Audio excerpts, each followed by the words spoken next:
வரவா குருநாதா போய் நானும் வரவா மீண்டும்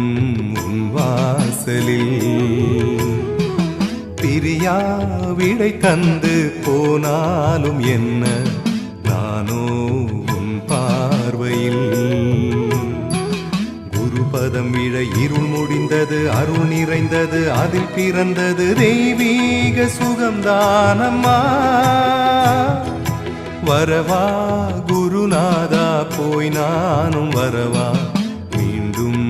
உன் வாசலில் பிரியா விடை தந்து போனாலும் என்ன நானோ உன் பார்வையில்